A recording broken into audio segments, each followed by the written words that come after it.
to Minister for Sport Kate Lundy, to AOC President John Coates and the AOC Board, to Presidents of national sporting organisations here today, to Olympic Life members, to distinguished guests, ladies and gentlemen.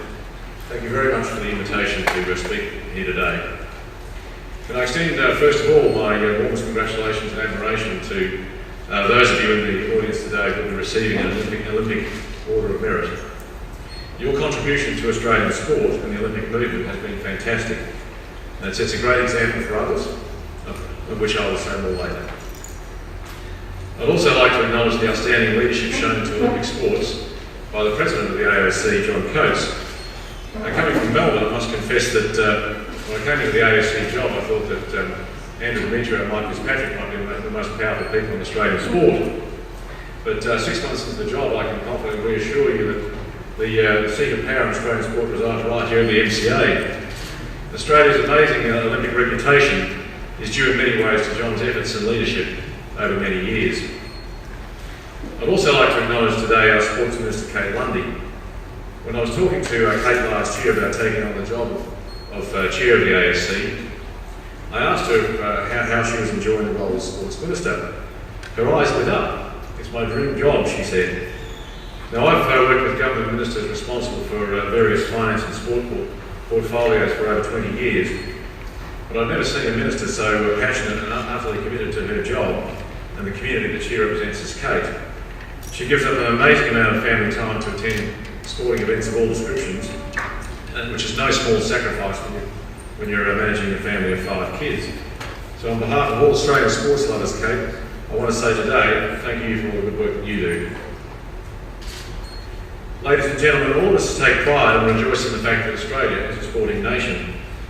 Of all global fields of endeavour, this is the one in which Australians have earned the reputation of punching above our weight.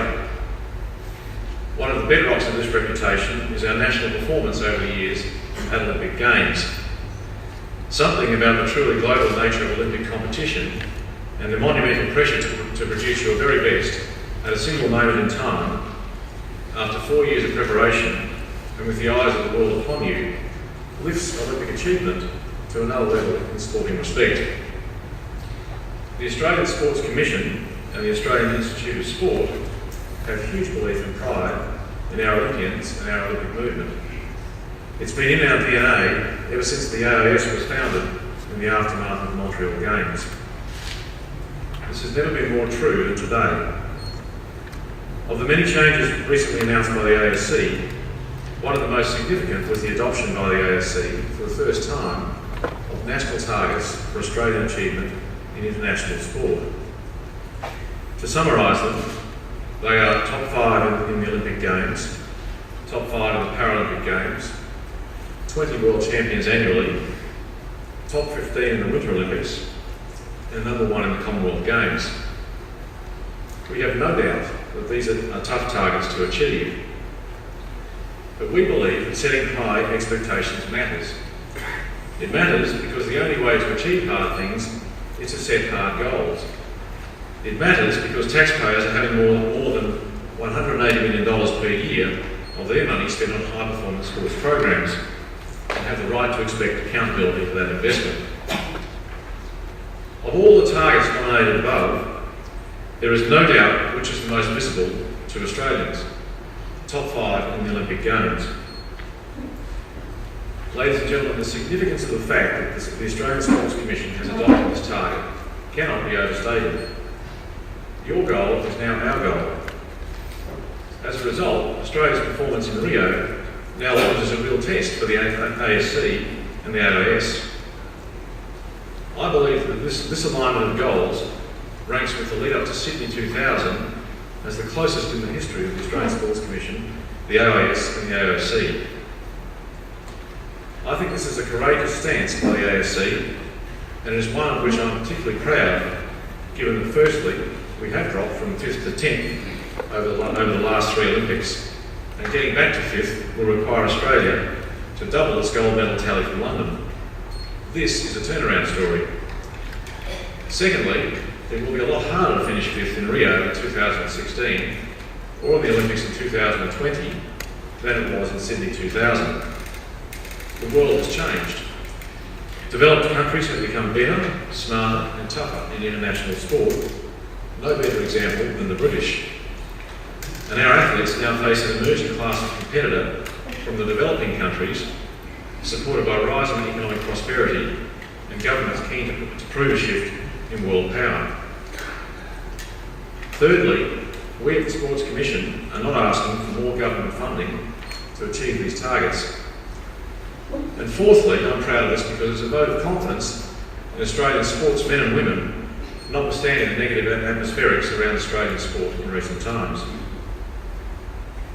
We're taking this stance because we believe profoundly in the Australian Olympic movement and in the global competitiveness of our athletes. We believe you and they are capable of matching it with anyone. We do not accept, in fact we reject categorically, the defeatist mentality of the Crawford report, that it's all become a bit too hard and we should perhaps just lower our aspirations. What's next? Top 10? Maybe we should aim for top 20. We're squeezing the global economic top 20 after all. That might follow the corporate manual in lowering expectations to the point where they can be beaten, but our sportsmen and women deserve better. More broadly, and perhaps more importantly in the long run, we believe in the inspirational effect for all Australians of international sporting success earned the Australian way, with courage, humility and integrity. We believe these examples provide powerful role models that motivate Australians towards more active and healthier lifestyles. They also reinforce the positive values that sport best provides, such as resilience, character, humility, teamwork and inclusiveness. To achieve these ambitious goals, the Australian Sports Commission believes that changes are now essential in the way we fund and administer sport. Today, I want to explain those changes briefly, why we're making them and what we believe their benefits will be. The change program is being led by our CEO Simon Hollingsworth, who together with his management team is doing an outstanding job. The AOC's change program can be considered under three broad headings. Firstly, improving the financial performance and position of our national sporting organisations. Secondly, improving their governance structures. And thirdly, changing the AIS's role and high performance delivery program. Today, I'm going to concentrate on the subjects of finance and governance. Now, I admit these are not typically subjects to get the pulse racing, but my experience leaves me in no doubt of their fundamental importance to long-term success. In the 6 months since I took on the job of AOC Chair, my perspective on the financial circumstances of our national sporting organisations is that they have, on the whole, become too dependent on annual government grants. In 2013, the overall average percentage contribution to the top 15 national sporting organisations' revenues that will come directly or indirectly from the ASC or the AIS in the form of grants will be 65%. For a number of sporting organisations, that figure is as high as 80%. Moreover, the degree of reliance on government funding has been increasing steadily in the past decade. Since the Sydney Games, the overall percentage of these sports organisations' funding, that's the first chart I was talking to. The second one I think shown in the second is that since the Sydney Games, the overall percentage of these sports organisations' funding that has been sourced from commercial sponsorship and philanthropic sources has halved. That's the bar in the middle, commercial revenues. So while funding requirements have been increasing steadily for Australia to remain competitive, and the Australian government, I would hasten to say, is stepping up to the plate by investing in record amounts, the plain truth is that our sports have, in a relative sense, become less able to fund this task themselves and more dependent over time on government. That is not healthy, and without a national lottery as in the UK, leaves our sports exposed to a potential forthcoming era of government spending and austerity. So what is to be done? We believe at the Commission that as a first step, sports need to increase the size and diversity of their funding base. This will mean being innovative and creative in increasing revenues and reducing costs. We think these measures should include, firstly, increasing commercial sponsorship outside the Olympic cycle. In consultation with our partner sports, the Sports Commission will shortly launch a new sponsorship unit service based in Sydney or Melbourne, not Canberra, that is affiliated with but not embedded within the Sports Commission. Secondly, we want to increase your broadcast exposure and reduce the costs of obtaining it. Clearly a critical enabler to increasing commercial sponsorship revenue. We think there is an interesting opportunity right now to develop a dedicated and exclusive multi-sports broadcast channel for sports that currently struggle to attract broadcast coverage individually. By pooling content and resources, your sports could produce a commercially viable broadcast product. Thirdly, we want to help you increase your philanthropic support. We want to use, as the Minister said, the Australian Sports Foundation to attract more philanthropic funding for sport. The truth is, as far as I see it, is that the arts sector today is doing a better job in capturing the philanthropic dollar than Australian sport. Many of the recipients of the Order of Merit today are great examples of the impact that motivated individuals with a philanthropic spirit can make. But there is still a large untapped opportunity for Olympic sports in our country to harness the financial support of people, particularly high net worth individuals.